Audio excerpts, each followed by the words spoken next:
We got Andy Nguyen back here on the program. She's going to be she's going to be returning to Rizin, I should say, on September 30th. She's going to be taking on Mayu Yamamoto. Andy, how are you? I'm doing great. How are you, James? I'm doing very well. It's good to talk to you again. How did this all come together with you fighting again for Rizin? Well, I finished my contract with King of the Cage, so I wanted to do a local show in Louisiana for September 1st, but I had to pull out because there was some like drama with my coach and, my best friend, and I'm pretty sure everybody knows now. And then I got blessed with, another fight September 30th with Rizin, and they pay a whole lot more than the local show that I was going to do, so I was really blessed. And how is your contract situation now? Like, are you allowed to fight for whoever you want? Or are you kind of like a free agent at this point? I'm a free agent right now. I'm not in a rush to sign back to King of the Cage. I don't have commitment problems, but it's just like, it's got to be like 5 fights, and I'd rather just roll on as I go. So this is fine right now. That's great. And you seem in good spirits. Obviously, like you mentioned there, everyone sort of knows what's happened with Donnie Aaron and everything else. How are you doing, though? Like, you seem good, but, is everything, A-okay as far as training and everything like that?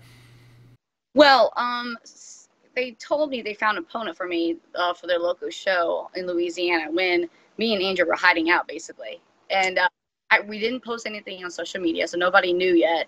It wasn't even exposed till like probably 8 days later or 9 days later or something like that. But I just told them there was some drama. I can't take this fight, so I had to pull out from another fight. And then I was traumatized probably for like a week. My poor boyfriend was like, I don't know. He was just like, I was a roller coaster, with emotion. I lost a friend. Donnie Aaron was my friend. It's not like he wasn't a friend. He probably wants to kill me now. But, I could have lost both my best friends. What if he would have killed her and she dies and then he goes to jail? Like, I don't know. You just don't know. You're panic mode, And but Andrea's like safe now, and she's happier, way more happier. She has a problem talking about it. Of course, anybody would. I don't. But yeah. So for Rizin, I'm walking out to Smooth Criminal because they call her Annie. So Annie, are you okay? And Donnie Aaron's a smooth criminal. Right. Yeah. No, I obviously. And I know the other thing too that was an issue, and you talked about this on social media, your other teammate that was living with you, didn't really do anything in the situation. I imagine the relationship there is sort of ended at this point. I ended it. I don't need like that. I don't need friends like that. I was a better friend for him instead of like, he didn't help me. I helped him. I helped him a lot. And I think in situations like this, you really see who your friends are. Like, as bad as the situation was, I'm sure you and Andrea have really seen the strength of your friendship. Yes. I can't believe how common it is for domestic violence. After all this came out, so many people had told me that they've seen their mother or they've been in one, and it's just crazy to me because it's not common to me. I'm not used to seeing stuff like that, and I was not going to let that slide. Yeah. And for those who don't know, you were all living together. So, this is like all this is happening, and then you have to figure out where you're going to live and everything else. Like it's a lot, and you guys all train together. So it's kind of like all your entire day to day has been sort of flipped upside down. It was. I lost a lot out of this whole situation, but I think I'll be okay. Okay. No, I agree. I just, quickly, last thing, how's Andrea doing? Because we haven't seen anything from her. You talk to her a lot. Is she getting through this? How is she doing at this point? She's really loyal to Karate Mafia, so her and Donnie did build it. He's still on the run, so he's not at home, but she's back at her house because it is her house, and yeah. Our teammate's still there and stuff like that. She's really sweet and naive. He told her that he didn't know that she was physically hurt, but I know better. But that's just how she is. She's really sweet like that. And I'm going to Michigan to cross-train with Scorpion Fight System with James. So ABC's up there from the UFC, and Alicia Zapatello. She's a great wrestler. So basically, I need a wrestler to kick my ass. Okay. So when are you heading to Michigan? Tomorrow night. Oh, great. Okay, that's good. And what's the relationship there? How did you end up hooking up with them? James Gray came to Louisiana before and did a seminar, and we've cross-trained before when Amanda Bobby Cooper and Andrew were both in Invicta. So I really like his slick jiu-jitsu, like a lot of his stuff. And Alicia, I've always wanted to work with her because that's where the department I lack of, which is wrestling. And she's the perfect girl to take me down and kick my ass, for this training camp. And Andrea will be going up to Michigan too, so that'd be awesome. She needs a change. Yeah, no, for sure, and I think it opens up a lot of possibilities now as far as training going forward. Because I think there's a lot of camps out there that I'm sure would bring you in, and you can't complain with Scorpion. It's a very exceptional camp. I want to talk about your last fight quickly. Obviously, you got that win over Cassie Robb, King of the Cage. I know it was kind of difficult because you guys are you're friends, and then also it was a rematch and everything. Like how was that going into that fight and having to fight someone that you're pretty close with? I was more clear-minded after my father passed away, but me and her wanted, we both like California, and we couldn't find an opponent. So then Cassie accepted it. So and that was it. I mean, can't really. And we got to spend some time together, and yeah, that was it. I did like that video on Instagram where I think it was Andrew was braiding Cassie's hair or something like that. You're like, what's going on here? So that was pretty good. Backstabbers. Yeah, it seems like all the King of the Cage fighters, I know you're not with them anymore, but it seems like you guys are all friends. You don't see that too often with promotion. I don't have any bad blood with any of them. Yeah. That's good. Okay, awesome. So let's obviously talk about the matchup here. Yamamoto, 2-3 record. How do you feel like you match up against her? I think she's gotten really good. I think she's improved drastically.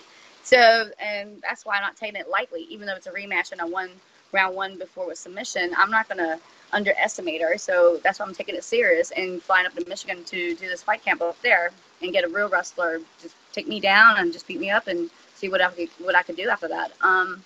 So it's going to be interesting. I feel bad about Kid Yamamoto. I hope that whole family is staying strong and do what they can do. My heart goes to her and her brother. Yeah, obviously tragic news there. He has cancer, I believe. That's what I was reading yesterday. Yeah, Kid was a pioneer. I don't care what anyone says. That guy paved the way for a lot of people in the lighter weight classes. So that's good to hear. How's the weight cut going? I mean, obviously this fight's a ways away, but you are going to be traveling. Do you have to kind of alter your cut with the fact that you're going to be going on a bit of a plane ride? I have a portable sauna, basically, the little tent that I use. Oh, cool. So okay. I'll be fine. Okay. Yeah. That's great. And who's going to be in your corner for this fight? James Gray and Andrew Lee. Oh, cool. Okay, that's good. And by the sounds of it, you're going to spend the entire rest of your camp out in Michigan, or are you going to come back and forth? Almost 3 weeks up there, then come down here. I have to do all these papers with visas and to Japan. It's a whole lot more, And then I'll meet up with Andrew. We'll fly together to Japan because I'm scared she'll get lost on the way to Japan. Right. Okay. Yeah. Fair enough. So yeah. Although she won't be hard to spot, it's very few people, it's very few women with a cowboy hat on, so I think she'll kind of stand out a little bit. So there you go. If you need to locate her, you know where to how to describe her or whatever. How do you see this fight playing out on the 30th? Obviously, you always bring it in the fights, always entertaining. What can we expect in this fight? I think the walkout is going to be better than the fight because I'm been doing choreography, trying to dance like Michael Jackson. But I think it might go to the decision. I don't know. I think Miyu had, improved so much that it might go to decision. But of course, I want the outcome to be the same one, which is the first one. And what's next after this? I mean, you have this fight for Rizin. You said you're a free agent. Do you have anything lined up after this? Or you'll just see how this fight goes and take it from there? I do. X1 in Hawaii. Oh, so, cool. Okay. And then I'll be done for the year. Right. I was going to say, yeah, because how many fights is this for you this year? For the year, I think this will be the third and then one more before. So 3-4 times a year, it's good enough. I fight a lot. I was going to say, you're almost on that Donald Cerrone schedule where you fight like every month. It's crazy. Yeah. So you're almost getting there. Last thing before we let you go, again, obviously we talked about a lot of tough subjects here. If anyone's watching this, what advice would you give to anyone who maybe is in a similar situation to what you and Andrea had to go through? Is there anything you just want to say to my audience here, maybe anyone who's watching? You just have to stay focused. You're a fighter. Miyu is a fighter. She has to deal with her brother having cancer. I had to deal with my father's passing away and still stay focused to fight Katie. I didn't fully train for that fight either. There was nights that I was sad and depressed and just want to drink and not go in and train. So I didn't fight my fullest potential. But I'm not making excuses. But it is what it is, and it's all about focus. Your reality is what the perception you put in front of you. So, and that's it. Excellent. Well, Andy, I appreciate you taking the time as always. Always good talking to you. Just to remind people where they can find you on social media, and if you have any sponsors or shout-outs, the floor is yours. Andy the Crazian 1. I think that's on Twitter also. It's on Instagram. Snapchat is the Crazian 1. This is my sponsor. It's a cute little tank top. And Get Cocky, Victory Beef for sending me food when like I had no food. uh, everybody, all my fans, my family, and supporters. Thank you for having me.